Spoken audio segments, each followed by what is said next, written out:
Alam mo kung ano ang pinagkaiba ng taong yumayaman at ng taong palaging wala? Hindi ang laki ng sweldo, hindi ang luck, hindi ang koneksyon sa politiko. May isang ginagawa ang mayayaman na halos lahat ng ordinaryong Pilipino ay hindi alam at hindi ito komplikado. Hindi ito nangangailangan ng malaking puhunan, pero kapag nakita mo ito, hindi ka na makakabalik sa dati mong paraan ng pag-iisip tungkol sa pera. Ako si Jose at ito ang Jose Invests, ang channel para sa mga Pilipinong gustong talunin ang kahirapan gamit ang tamang kaalaman sa pera. Mga ka-invests, isa sa pinakamalaking kasinungalingan na pinaniniwalahan natin ay ito. Kailangan mo ng malaking pera para mamuhunan. Pangmayaman lang yan, sabi ng karamihan. Pag may extra na ako, saka na. Pero ito ang katotohanan.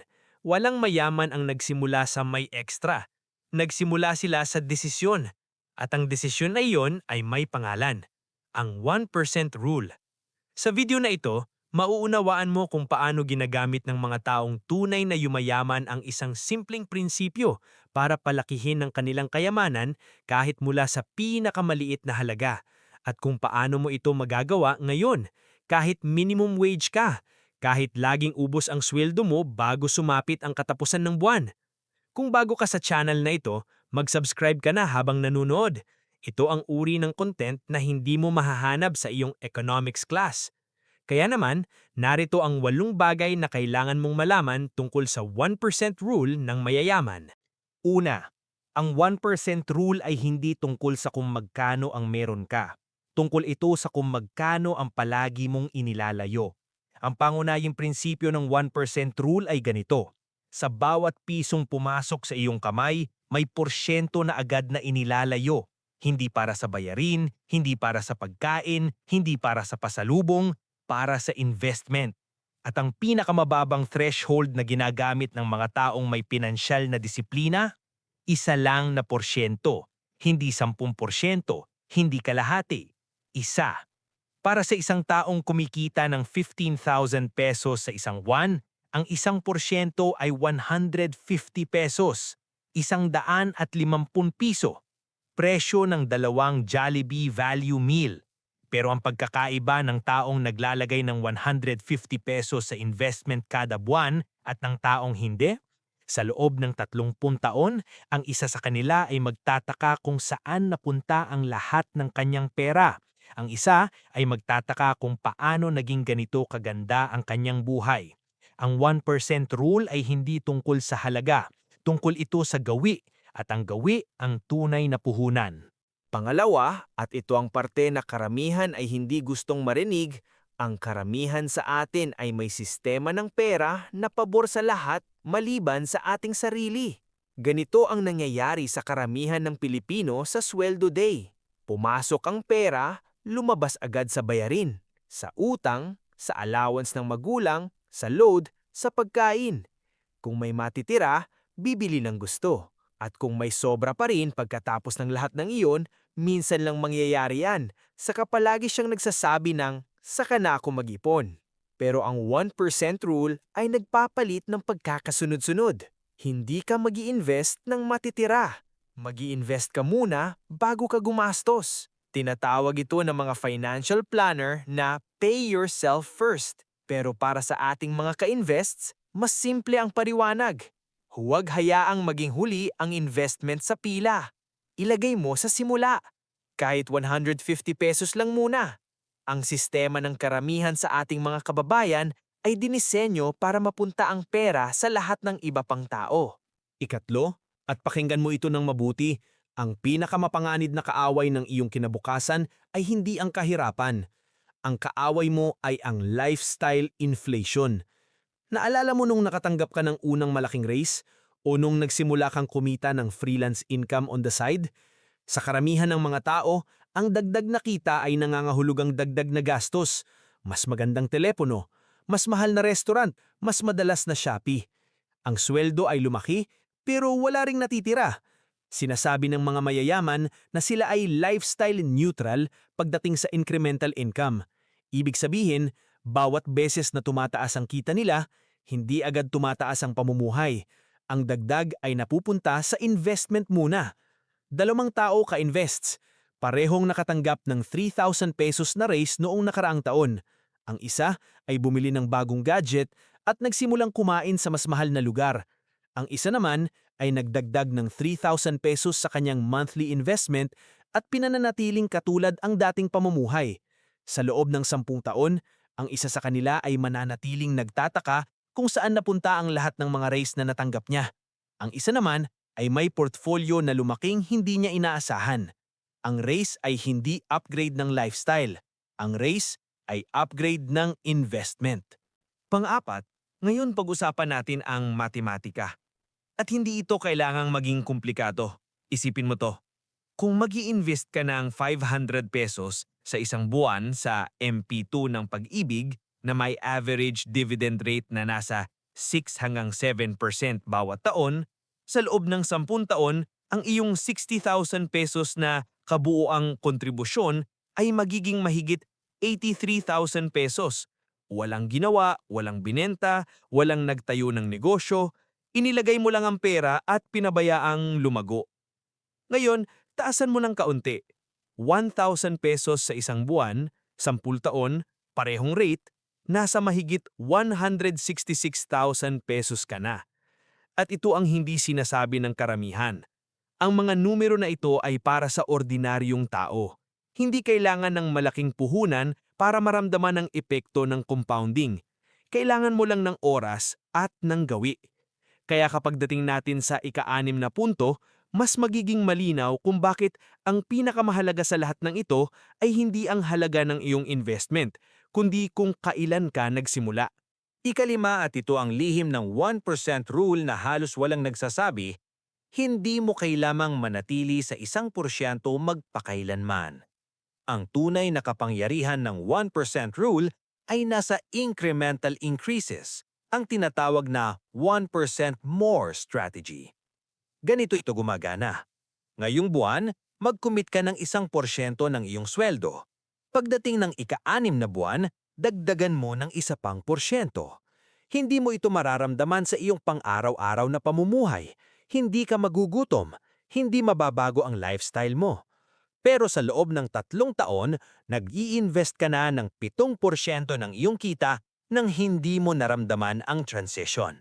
Ito ang eksaktong ginagawa ng mga tao sa labas ng bansa sa kanilang 401k at retirement funds. Dahan-dahan nilang pinapataas ang porsyento habang tumatanda sila at tumataas ang kita. Hindi isang malaking sakripisyo, 1% lang, taon-taon, hanggang sa hindi mo na kailangan pang mag-alala. Pamilyar ba ito sa inyo mga ka-invests? Kasi ganito rin ang dapat na ginagawa natin at may mga instrument tayo para dito. Ika-6, pag-usapan natin kung saan mo dapat ilagay ang iyong 1%. At dito, mahalaga na maging tiyak tayo dahil maraming Pilipino ang nag-iisip na ang investment ay nangangahulugang stock market agad o kailangan pang magbukas ng broker account. Hindi ganun kakomplikado. Para sa mga nagsisimula pa lang, ang MP2 ng Pag-ibig ay isa sa pinaka-accessible at pinaka-reliable na instrumento. Bukas sa lahat ng may Pag-ibig membership, nagsisimula sa 500 pesos at ang average na dividend rate nito ay mas mataas kaysa sa kahit anong regular savings account ng bangko. Para sa mga gustong mag-diversify ng kaunti, ang UITF o Unit Investment Trust Fund ng BDO, BPI o Security Bank ay maaaring simulan sa 1,000 pesos. Para sa mga handa ng mag-explore ng stock market exposure nang hindi kailangang pumili ng individual stocks, may FMETF tayo, ang First Metro ETF na sumusunod sa PSEI at mabibili sa katulad na paraan ng pagbili ng stocks. At ito ang eksaktong dahilan kung bakit gumawa kami ng buong video tungkol sa MP2, kung paano ito gamitin kahit 500 pesos lang ang simula mo, kung paano mag-enroll, at kung magkano talaga ang maaasahan mong makuha pagkatapos ng 5 taon. Hanapin mo sa aming channel pagkatapos ng video na ito. At siguraduhing nakasubscribe ka na ka-invest para hindi mo mapalalagpas ang mga susunod na video na mas malalim ang tatalakayin natin. Ika-7, at ito ang punto na madalas na lalaktawan. Ang 1% rule ay hindi lamang isang financial strategy. Ito ay isang psychological strategy. Isipin mo to ng mabuti. Bakit nagsisimula sa 1% at hindi 10%? Kasi ang utak ng AO ay dinisenyo para tumanggi sa malaking pagbabago, ngunit tatanggapin nito ang maliliit na hakbang. Ang pagsasabi sa sarili mong mag-iimpok ako ng kalahati ng sweldo ko mula ngayon ay isang pangako na karamihan sa atin ay mabibigo, kaya ayaw na nating subukan muli. Pero ang pagsasabing maglalagay ako ng 150 pesos sa MP2 bukas ng umaga, iyon ay magagawa mo. At kapag nagawa mo iyon ng isang beses, mas madali na ang pangalawa at ang ikatlo. Ang katotohanan kay Invests, walang perpektong oras, walang perpektong halaga. May 1% rule lang na dapat mong simulan ngayon. Ikawalo, at ito ang pinakamabigat na punto sa buong video na ito, kaya pakinggan mo ito. Ang sistema ay hindi dinisenyo para turuan kang yumaman. Ang bangko ay kumikita sa bawat beses na naglalagay ka ng pera sa regular savings account na ang interest ay 0.1% kada taon, habang pinapautang nila ang iyong pera sa iba sa 20, 30 hanggang 40% na interest. Ang sistema ng credit card ay kumikita sa bawat beses na mag-e-enjoy ka ngayon at magbabayad ng mahal bukas. Ang sistema ng 5-6 lender sa inyong barangay ay kumikita sa bawat beses na kailangan mong mangutang dahil wala kang emergency fund. Hindi ka mahirap dahil tamad ka. Nananatili kang mahirap dahil walang nagturo sa iyo na ang tunay na pera ay hindi ginagastos, kundi pinapalaki. At ang 1% rule ay ang pinakamagandang tugon sa sistemang iyon.